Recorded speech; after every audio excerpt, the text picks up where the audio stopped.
Bonjour à tous et bienvenue pour cette nouvelle vidéo sur ma chaîne. Aujourd'hui une vidéo un petit peu spéciale parce que je vais vous parler des choix des oracles et comment choisir bien son propre oracle au tarot. Alors, avant de commencer la vidéo à proprement parler, déjà, vous pouvez voir effectivement que je porte la barbe et la moustache actuellement, mais il y a un grand débat qui se fait dans mon entourage, de savoir si je garde la barbe ou non.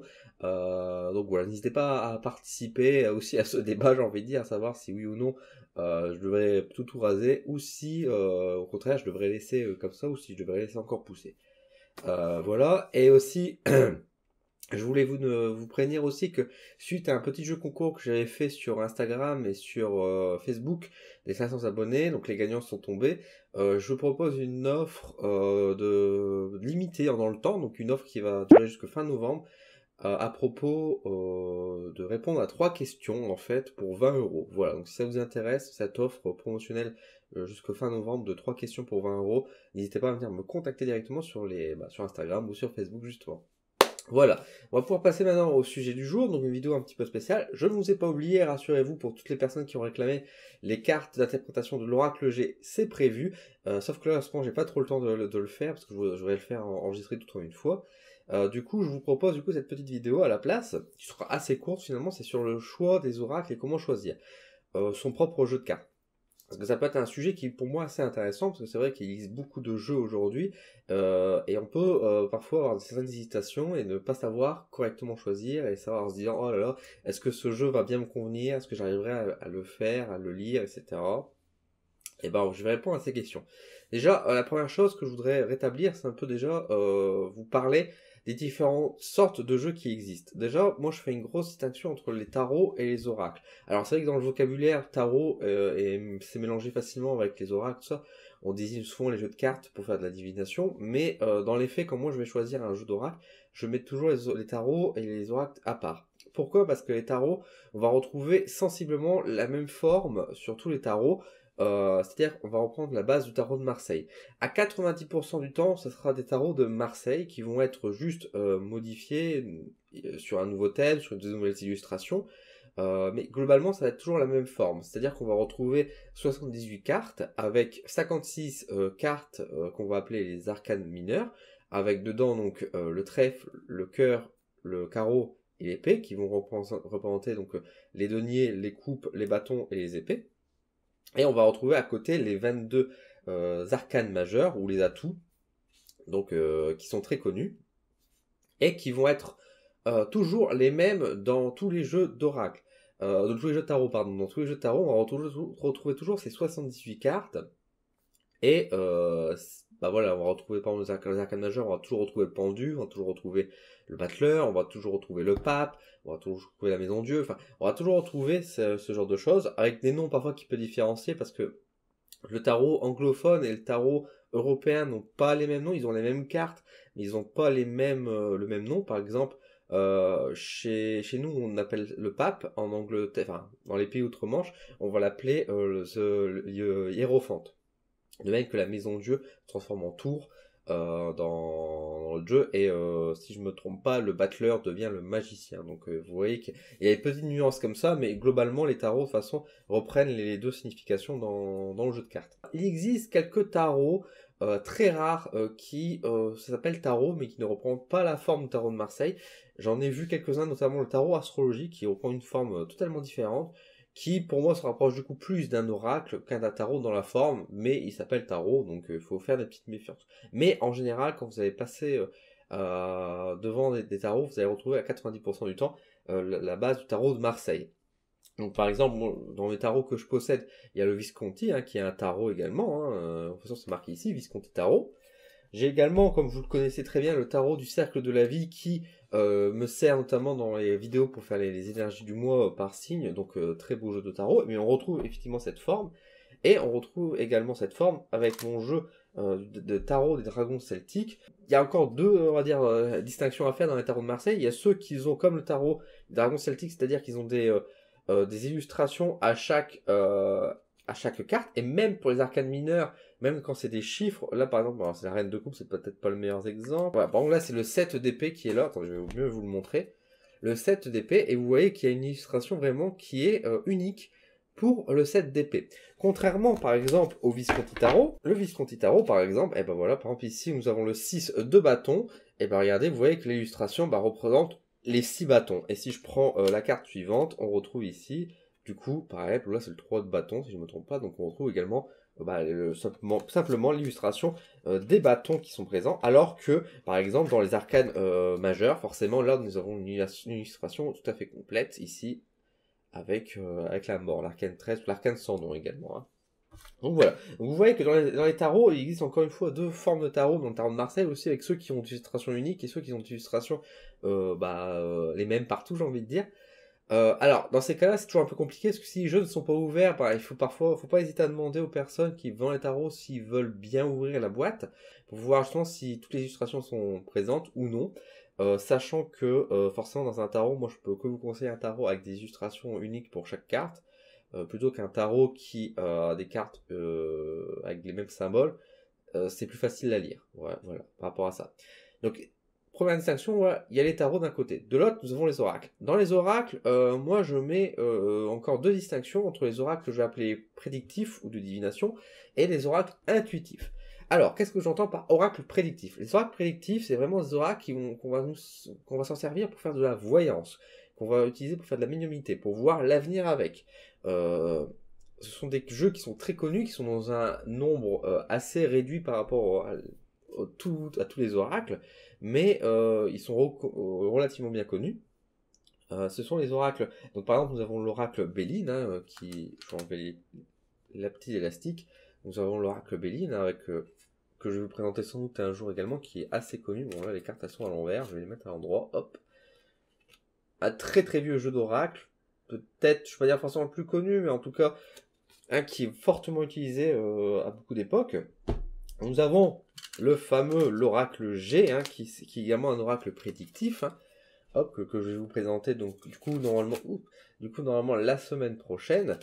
Nous avons autre exemple, pareil connu que sur ma chaîne, l'oracle des miroirs, hein, que vous connaissez très bien parce que j'ai fait la vidéo des présentations de toutes les cartes. Voilà.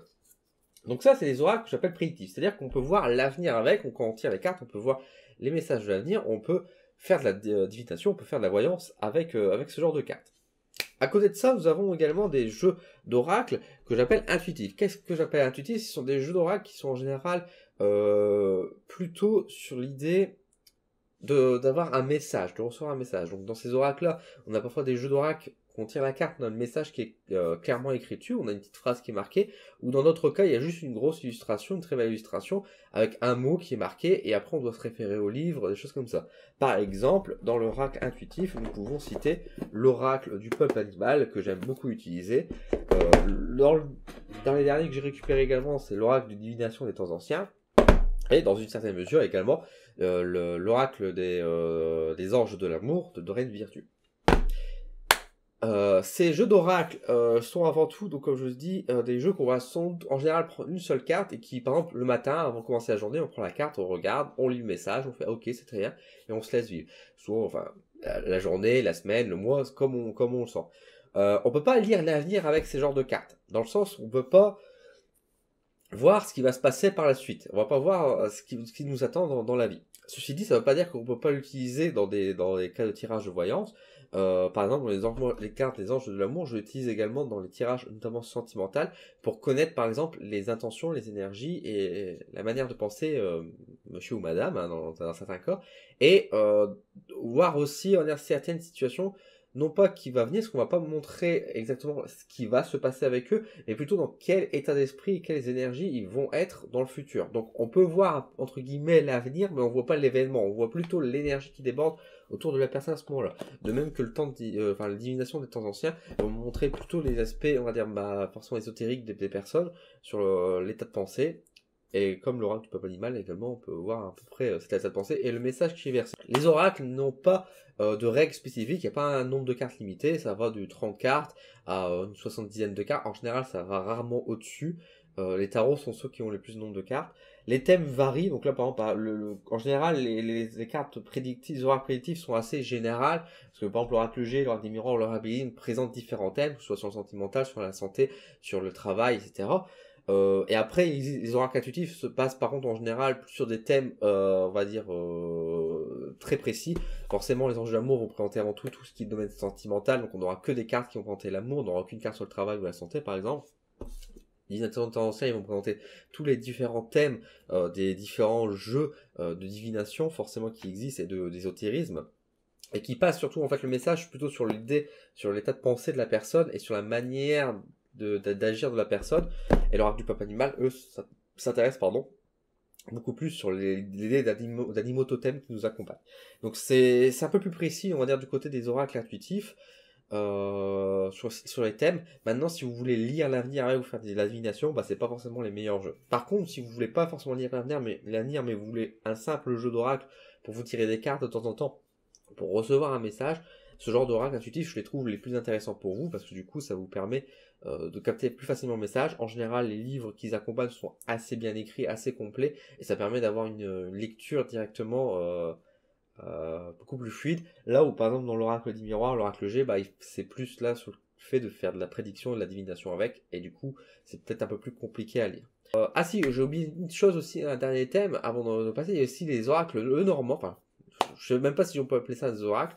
Les jeux normands, il existe différentes sortes sur différents thèmes qui ont été repris. Je les mets un petit peu à part entre les tarots et les oracles. Moi je ne possède pas les normands parce qu'ils ne me parlent pas à l'heure actuelle. Ça ne veut pas dire qu'ils sont mauvais pour autant, hein, ils sont très très bien.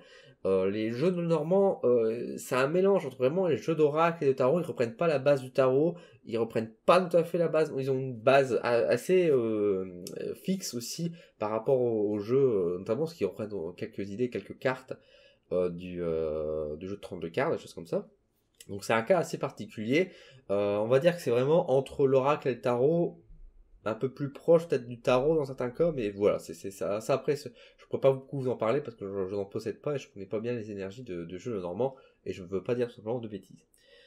Donc je vous disais, qu'est-ce que je vous conseille moi personnellement entre choisir un tarot, un oracle, un prédictif ou intuitif. Donc ça va dépendre beaucoup de vous et de vos ressentis, on va y revenir, mais ça dépend beaucoup de ce que vous cherchez. Si vous cherchez vraiment à faire de la divination et faire de la voyance pure, on va dire, bah dans ce cas, personnellement, je vais vous conseiller plutôt de partir dans les oracles prédictifs, et donc là, après, le choix, comment le choisir, ça, je vais y revenir.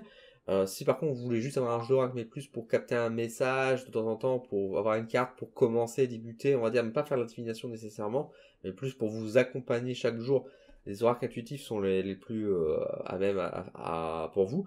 Est-ce que un jeu de tarot, je vous le conseille? Je vais pas vous le déconseiller les jeux de tarot, mais par contre, il faut juste savoir que, en particulier les tarots, comme je vous ai dit, qui ont des illustrations communes, on va dire, pour les arcanes mineurs, c'est très difficile à lire. Voilà, c'est très difficile à lire, c'est beaucoup de par cœur. Au début, pour comprendre pas forcément les premiers messages des cartes, parce que il faut savoir ce que représente l'ermite, il faut savoir ce que représente dans les arcanes majeures l'ermite, le magicien, le pape, etc. Il faut connaître leurs valeurs. Et après, les arcanes mineurs sont encore plus compliqués que les arcanes majeures. Il faut comprendre comment à quoi correspond par exemple un 9 de coupe. Bah, qu'est-ce que ça veut dire? Que veut dire le cavalier de denier, par exemple? Que veut dire le 10 de bâton? Enfin, il faut connaître déjà un peu ces valeurs-là. Alors quand il y a des illustrations, on peut s'inspirer de l'illustration qui est marquée, du coup, pour comprendre le message. Quand ce n'est pas le cas, c'est beaucoup plus complexe. Donc le tarot, je trouve qu'ils sont un peu plus costauds à étudier que les jeux d'oracle. Après, tarot, oracle, il n'y a pas un jeu de cartes qui est supérieur à l'autre. J'ai déjà entendu ça des personnes dire oui, mais ceux qui maîtrisent le tarot, ils sont plus forts et tout. Non, c'est juste qu'ils sont peut-être plus à l'aise avec le tarot, ils ont peut-être plus appris là-dessus. De même que moi je manie les runes, ça veut pas dire que je suis plus doué dans la divination, parce que je sais lire les runes, que je sont gens qui s'intéressent qu'aux jeux d'oracle. Il n'y a pas d'échelle de niveau, on va dire, d'exercice là-dessus, quoi.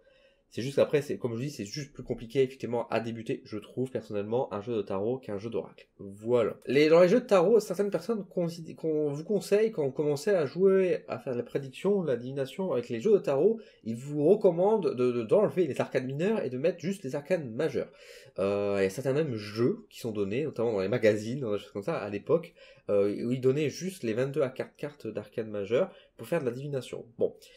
Personnellement, je trouve que 22 cartes, c'est léger, personnellement, pour faire vraiment brasser tout. Et je trouve que surtout que les cartes, même si elles sont assez générales, les arcanes majeures, elles vont pas permettre de faire de la divination pure et dure, on va dire, pour pouvoir traiter tous les sujets. Par exemple, si on veut travailler sur le domaine, enfin, on peut pas faire un tirage général vraiment avec les jeux des arcanes majeures.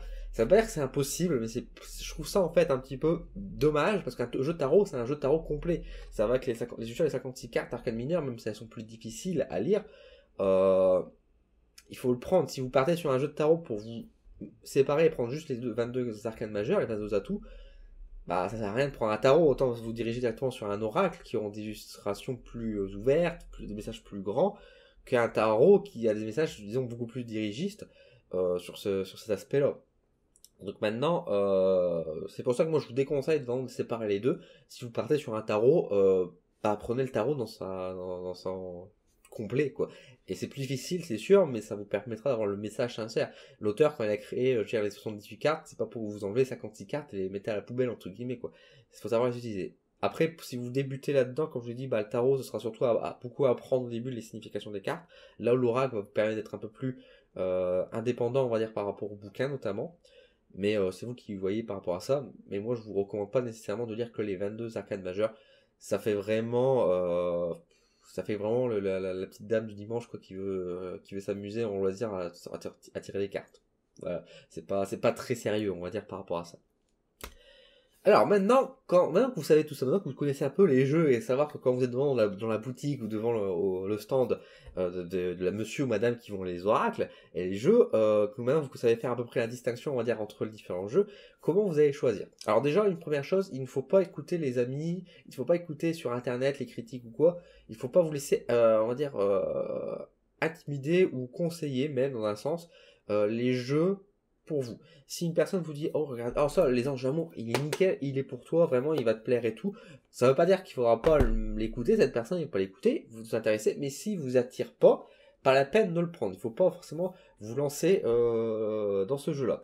De même que les jeux, par rapport aux illustrations, certains jeux ont des très belles illustrations, notamment par exemple le jeu l'Oracle du Miroir a des très très belles illustrations. L'Oracle G a des illustrations beaucoup plus simples, donc certains pourront dire qu'elles sont plus basiques, sans dire qu'elles sont moches, elles vont dire on va peut-être pas pouvoir lire beaucoup de choses avec, parce qu'il n'y a pas beaucoup d'images. Là où l'Oracle du Miroir a une illustration qui est quand même beaucoup plus complète, si je vous montre, on voit quand même qu'il y a beaucoup plus de détails, on voit qu'il y a quand même beaucoup plus de symbolique aussi, donc peut-être que le jeu d'Oracle du Miroir est plus complet que l'autre. Il n'est pas plus complet. Il n'est pas plus complet, il est peut-être plus facile pour certaines personnes à lire, comme certaines personnes ont trouvé l'Oracle G plus facile à lire. L'illustration qui est marquée, il faut bien comprendre que c'est une aide à la lecture aussi, qui doit vous parler. Maintenant, ça ne veut pas dire qu'un jeu qui est très beau sera facile à lire. De même qu'un jeu qui est très simple, comme l'Oracle G, ou même dans un certain cas, on pourrait dire certains jeux d'oracle qui sont pas beaux, ne vont pas vibrer et ne vont pas passer des messages formidables. Il faut pas se fier à l'apparence. Tout simplement, c'est ça que je veux dire. Il faut pas se fier à l'apparence par rapport au jeu. Il faut se fier avant tout à votre cœur, à votre intuition et à votre vibration.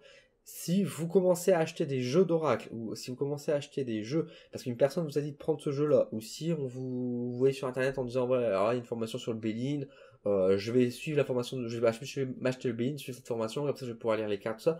Vous vous plantez. Ça marche pas comme ça, parce que, encore une fois, pour lire les cartes, c'est avant tout capter des messages, c'est avant tout écouter soi, son cœur, et recevoir, tout simplement, cette intuition, ces vibrations, ces énergies.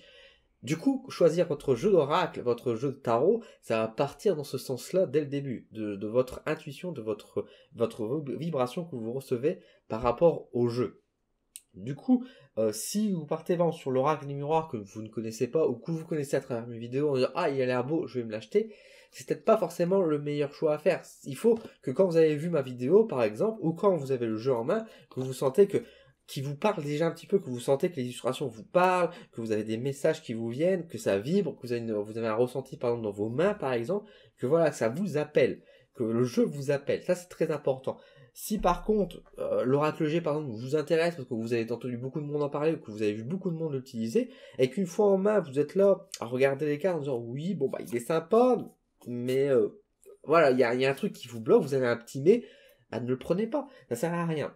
Nombre de personnes qui se font avoir et notamment sur un marketing qui est très mis en avant chez certaines personnes avec certains jeux d'oracle, ne tombez pas dans le piège. Ne tombez pas dans le piège par rapport en disant oh ce jeu est génial et que si tout le monde l'a acheté c'est qu'il doit être formidable. Ça veut pas dire qu'il est mauvais, ça veut pas dire non forcément qu'il est aussi bon pour vous. Un jeu c'est personnel, c'est subjectif. Du coup c'est avant tout à vous de vous écouter et à de voir par rapport au jeu si ça vous plaît, s'il y a un jeu qui vous attire. Regardez-le. S'il est encore emballé et que vous voulez voir un peu les illustrations, parce que dans certains jeux comme même pas, je crois que c'est l'oracle du peuple animal qui a pas beaucoup d'illustrations. Voilà, par exemple, si on prend l'oracle du peuple animal, voilà, vous voyez cette boîte-là, vous dites ah ça a l'air intéressant et tout, mais vous regardez dans le dos, vous voyez pas les cartes. Vous avez aucune image, aucune illustration qui est vraiment présentée, à part celle-ci qui est devant, vous avez aucune illustration. N'hésitez pas à demander au vendeur, à la personne, surtout si vous êtes dans un stand enfin face à un stand ou bien dans un salon de bien-être, si vous pouvez ouvrir le jeu, si la personne peut vous montrer les cartes du jeu, ou si lui possède le jeu déjà ouvert d'un côté, s'il peut vous montrer les cartes. Demandez toujours bien sûr l'autorisation avant de l'ouvrir, mais pour regarder un peu les cartes, les toucher, pour pouvoir un peu voir les ressentis que vous avez. Ça ne veut pas dire que vous allez l'utiliser, si que vous l'ouvrez, mais en tout cas ça vous permet de voir un peu mieux ressentir. Si par contre vous êtes sur quelqu'un qui ne veut pas ouvrir le jeu d'oracle, et que vous avez un doute du coup, même si vous avez des bons ressentis, mais que vous avez un doute, par sécurité, moi je vous conseille pas forcément de l'acheter. Un bon vendeur vend aussi bien ses jeux et s'autorise ou en tout cas montre un petit peu à quoi ça ressemble les jeux d'oracle. Je pense que c'est un minimum à avoir. De même que pour les tarots, ça fonctionne de la même manière. Il faut avoir avant tout écouter son cœur et ses ressentis. Il faut pas se laisser avoir, comme je dis, sur du marketing à 2 balles parce que tout le monde l'achète ou parce que tout le monde est bon, ou alors que ça va sur des sujets, sur des thèmes très en vogue. Par exemple, c'est vrai que par exemple les vies antérieures, ça intéresse beaucoup. Pour lire les vies antérieures, pas besoin forcément d'un oracle spécifique vie antérieure. Vous pouvez très bien lire les vies antérieures dans un oracle des miroirs, dans un oracle G, un oracle Béline, comme vous pouvez lire les vies antérieures, pourquoi pas dans un oracle du peuple animal aussi. Et oui, après tout ça dépend de votre feeling avec les jeux de cartes et de vos ressentis, des messages qu'on va vous envoyer, tout simplement. Parce que, encore une fois, la divination et les jeux d'oracle, c'est avant tout les messages de là-haut. Ce n'est pas juste les illustrations, l'interprétation des cartes et des livrets, ça va beaucoup plus loin que ça. Et du coup, dès ce moment-là, il ne faut pas oublier que les cartes sont un support pour vous, mieux capter et mieux ressentir. Du coup, il faut que vous soyez à l'aise avec les cartes, que vous ayez une vibration avec ces cartes, pour pouvoir être en symbiose finalement avec ce support, pour pouvoir mieux ressentir et mieux capter les messages qui vous viennent, et non pas juste prendre les cartes. De même qu'il y a certains jeux qui vont se baser sur des thématiques en vogue, comme je dis, les vies antérieures, mais qui vont aussi se permettre des facilités pour pouvoir attirer un peu plus en disant oui, c'est bien pour les débutants, des choses comme ça, en mettant par exemple des illustrations très basiques, en donnant par exemple même des dates sur les jeux d'oracle, les choses comme ça. Voilà, ne vous tombez pas dans le piège non plus à des jeux d'oracle, soi-disant pour débutants, des choses comme ça. L'oracle Béline, par exemple, que certaines personnes trouvent très difficile, il n'est pas forcément difficile, il est juste, il a ses propres énergies, sa propre particularité, et il va parler à certaines personnes comme il va être très difficile pour d'autres personnes. De même que l'oracle du miroir, moi je l'adore et je vous le conseille, mais il y a des gens qui l'ont pris, ça n'a pas marché, que ça n'a pas plu. Pourtant, ils sont d'accord pour dire qu'il vibre et qu'il y a des énergies, mais pourtant, ça ne leur convient pas. Donc, il faut pas, si vous partez sur un jeu qui vibre, ça veut pas, et qui est en énergie, donc c'est déjà une bonne chose, c'est un bon premier signe, ça veut pas dire forcément qu'il est adapté pour vous. Il faut que vous, derrière, ça vous plaît aussi, ça vous parle. C'est pas parce qu'un jeu, par exemple, l'oracle du peuple animal va vibrer, puisqu'il vibre, mais si vous avez aucune, on va dire, attachement envers les animaux, sur les animaux totems, sur ce genre de thématique, c'est possible qu'il vous intéresse pas plus que ça, finalement, même s'il est très puissant. Il faut s'écouter, se faire confiance, et écouter son intuition avant tout, par rapport à ça. Voilà. Ne vous laissez pas avoir par rapport à un marketing, par rapport à des personnes qui vont vous dire oui, prends ce jeu, il est très bien et tout. C'est vos jeux d'oracle, c'est votre intuition, c'est vos énergies. Voilà, c'est avant tout vous qui choisissez votre jeu. Ne vous laissez pas impressionner ou intimider encore une fois par rapport aux illustrations, par rapport au contenu, par rapport à la thématique. Si le jeu vous appelle, et croyez-moi ça arrive souvent comme ça, c'est-à-dire que quand vous passez, vous voyez ce jeu tout de suite et vous pouvez pas vous détacher des yeux ce jeu-là qui est devant vous. Il vous demande, vous avez envie de le prendre en main, vous avez envie de le toucher, vous avez envie. Ça en général c'est un signe qui ne trompe pas, c'est un jeu qui vous appelle et qui a sans doute des choses à vous dire et c'est le premier signe pour vous commencer à se tirer les cartes. Voilà, c'était cette vidéo qui semble assez longue quand même malgré tout, alors que je pensais que j'aurais été assez court. J'espère en tout cas que ça vous a plu, que ça vous a aidé dans le choix dans vos achats. Merci d'avoir regardé cette vidéo. Je vous donne rendez-vous donc très bientôt sur ma chaîne pour les jeux d'oracle, normalement l'interprétation d'oracle G. Abonnez-vous dans ce cas si vous voulez suivre, si ce n'est pas encore le cas. N'hésitez pas à mettre un petit j'aime sur la vidéo si ça vous a plu, à partager et à laisser un commentaire au besoin. Merci à vous, merci beaucoup pour votre attention et votre gentillesse. Je vous dis à très bientôt. Salut.